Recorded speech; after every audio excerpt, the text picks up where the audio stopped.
இறையேசுவில் அன்பார்ந்தவர்களே, இன்று போஸ்னியா தேசத்தில அமைந்துள்ள ஒரு சின்ன கிராமம் மெட்ஜுகோரி. இந்த மெட்ஜுகோரி கிராமத்தில காட்சியளித்த தேவ அன்னையை பற்றி நாம் தியானிக்கிறோம்.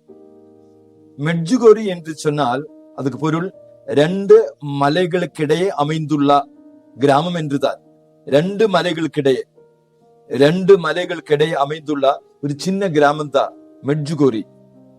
இந்த கிராமத்தில மரியா, விகா, நிர்ஜனா, ஈவான், சிகாண்டா, யாக்கோப் 6 குழந்தைகளுக்கு அன்னை காட்சி தந்தார்.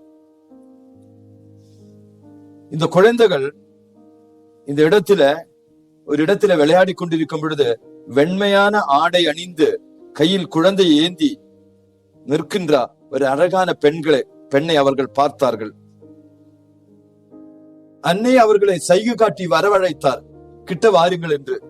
ஆனால் பிள்ளைகள் பயந்து கொஞ்சம் தொலைவில் நின்று கொண்டிருந்தனர்.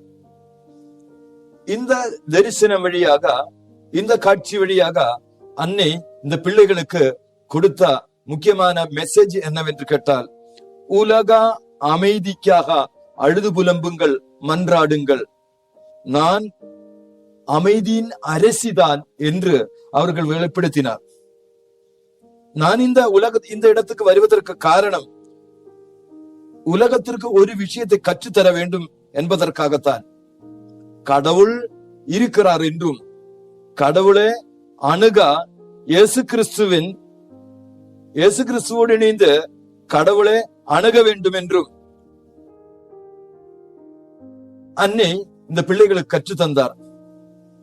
அதாவது இந்த உலகம் இந்த காலகட்டத்தில நாத்திகவாதத்தில, பகுத்தறிவாதத்தில முன்னேறி கொண்டிருக்கின்ற பொழுது கடவுள் இருக்கிறார் என்ற மறையுண்மையை நிரூபித்து காண்பிப்பதற்கும், கடவுளை கிறிஸ்து வழியாக அணுகி செல்ல வேண்டும் என்று காண்பிப்பதற்குமாகத்தான், இயேசுவின் மகிமையை உயர்த்துவதற்காகத்தான் பரிசுத்த மாதா இந்த இடத்தில காட்சி அளித்தார். அல்போன்சா என்ற இந்த பெண்மணி மாதா கிட்ட அழுது புலம்பி ஜெபித்த பொழுது, மனித வாழ்க்கைக்கு முக்கியமானது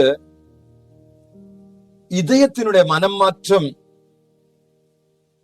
இந்த மனம் மாற்றம் வழியாக கிறிஸ்துவை இதயத்தில பெற்றுக்கொள்ளலாம், கடவுளிடம் அணுகி செல்லலாம். கடவுளிடம் அணுகி செல்லும் பொழுதுதான், ஆண்டவரை தேடி செல்லும் பொழுதுதான் இந்த உலகத்தில அமைதி நிலவும் என்று அன்னை மொழிந்தார். போஸ்னியா தேசத்துல கம்யூனிசம் வழியாக இறை பக்தி அழிந்து கொண்டிருக்கிற ஒரு காலகட்டம். அதனால நாத்திகவாதத்திலிருந்து அந்த தேசத்தை பாதுகாக்க வேண்டும் என்பது அன்னையின் தேவையாக இருந்தது. அதனால கம்யூனிசம் என்ற ஆட்சி பொறுப்பில் இருந்த அந்த தேசத்தில் கடவுள் பக்தி உயர்த்தி அந்த தேசத்தை இயேசு கிறிஸ்து வழியாக உயர்த்த வேண்டும் என்பதற்கு ஆக இந்த 2 மலைகளுக்கு இடையிலே பரிசுத்த மாதா காட்சி அளித்தார். பிறகு அன்னை 5 ஆயுதங்களை கரங்களில் எடுத்து நாத்திகவாதத்துக்கு எதிராக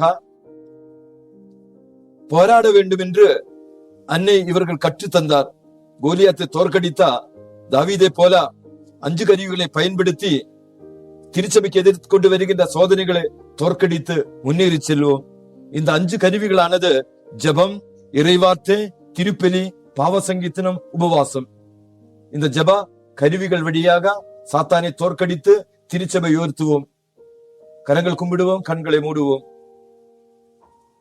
பரிசுத்த தேவமாதாவே, இந்த மண்ணுலக வாழ்க்கையில நாங்கள் பயணிக்கின்ற பொழுது எங்கள் குடும்பத்தை தோற்கடிக்க வருகின்ற சோதனைகளை முறியடித்து கிறிஸ்துவின் மீது இருக்கிற ஆழமான நம்பிக்கையில் வேரூன்றி நின்று கடவுளை தேடி சென்று இறை அமைதி குடும்பத்தில, தேசத்தில பெற்றுக்கொள்ள எங்களுக்கு துணை புரிந்தருளும். எங்கள் ஆண்டவராகிய கிறிஸ்து வழியாக உம்மை மன்றாடுகின்றோம்.